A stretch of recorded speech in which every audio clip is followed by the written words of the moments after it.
2014 నుంచి 19 వరకు మహిళల రుణాలు మాఫీ చేస్తానంటూ మోసం చేసిన చరిత్ర చంద్రబాబుకి దక్కుతుందని అనంతపురం జిల్లా వైఎస్ఆర్ కాంగ్రెస్ పార్టీ అధ్యక్షుడు అనంత వెంకటరామరెడ్డి అన్నారు.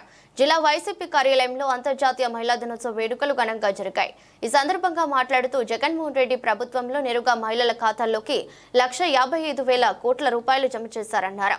అంతేకాకుండా ఏ పథకం తీసుకొచ్చినా మహిళల పేరు మీదగానే తీసుకొచ్చి మహిళా పక్షపాతిగా నిలిచారన్నారు. కానీ కూటమి ప్రభుత్వం అధికారంలోకి వచ్చిన తర్వాత మహిళలకు ఇచ్చిన హామీలను ఎగ్గొట్టాలని చూస్తున్నారన్నారు. ఖచ్చితంగా ఈ ప్రభుత్వానికి మహిళలు తగిన బుద్ధి చెప్తారని అనంత వెంకటరామరెడ్డి తెలిపారు. అంతర్జాతీయ మహిళా దినోత్సవ సందర్భంగా మహిళలందరికీ కూడా శుభాకాంక్షలు కూడా తెలియజేస్తున్నాను.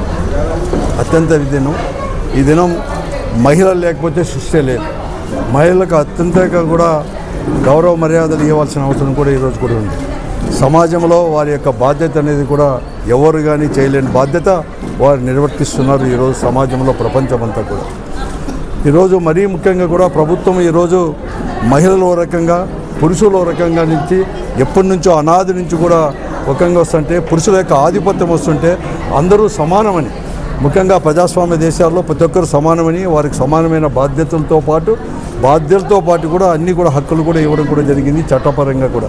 ఇవే కాకుండా మరీ ముఖ్యంగా జగన్మోహన్ రెడ్డి గారు ముఖ్యమంత్రి అయిన తర్వాత మరొక అడుగు కూడా ముందు కూడా వేసేసి ఈరోజు సంక్షేమ కార్యక్రమాలన్నీ కూడా మహిళల పేరిటే ముఖ్యంగా కూడా, ఎందుకంటే బాధ్యత అనేది కూడా వాళ్ళు చేస్తారని చెప్పేసి ఆ కుటుంబాలకు మహిళల చేతిలో పెడితే ఆ కుటుంబం కూడా బాగా పడుతుందని చెప్పేసి సంక్షేమ కార్యక్రమాలన్నీ కూడా వారి పేరిటే కూడా ఉంది.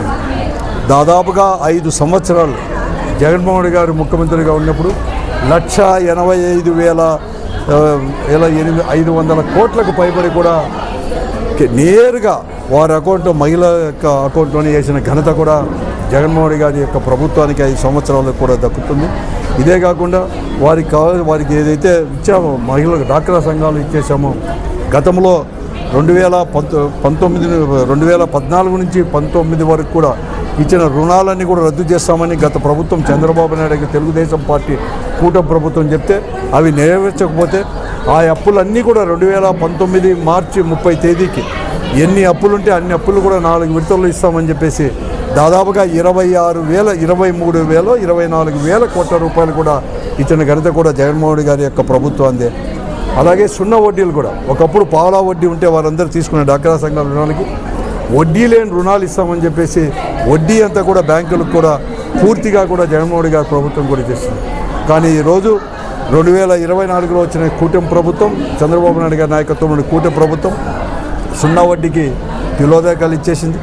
అనేక రకాలు కూడా సంక్షేమ కార్యాలు, ముఖ్యంగా ఆ రోజు తల్లికి మేము అనేసి అమ్మ ఒడి అని వచ్చేసి వాళ్ళ పిల్లల్ని చదివించుకోవడానికి అమ్మ పేరట తల్లి పేరటే మేమంతా కూడా 15,000 వేసేవారు. ఈరోజు తల్లికి వందనం ఇస్తామని చెప్పేసి ఆ 15,000 వారికి అనేది కూడా ఎగనామం కూడా ఇంతవరకు కూడా పెట్టింది. అలాగే సున్నా వడ్డీ అనేది కూడా లేకుండా ఇవన్నీ అనేక రకాలుగా చేసింది. ఏదేమైనా కూడా సమానంగా కూడా ఈరోజు తీసుకోవాల్సింది. వారికి మరీ ముఖ్యంగా కూడా ఈ సమాజంలో ఆంధ్రప్రదేశ్ ఒక భద్రత అనేది కూడా చేకూర్చాలని చెప్పేసి దిశ అనే చట్టాన్ని కూడా తీసుకొని రావడం కూడా జరిగింది జగన్మోహన్ గారి యొక్క ప్రభుత్వం. వాటి తప్పకుండా కూడా తీసుకొస్తూ మరొక అందరికీ కూడా మహిళలందరికీ కూడా అంతర్జాతీయ మహిళా దినోత్సవం సందర్భంగా వారందరికీ కూడా శుభాకాంక్షలు కూడా తెలియజేస్తున్నారు.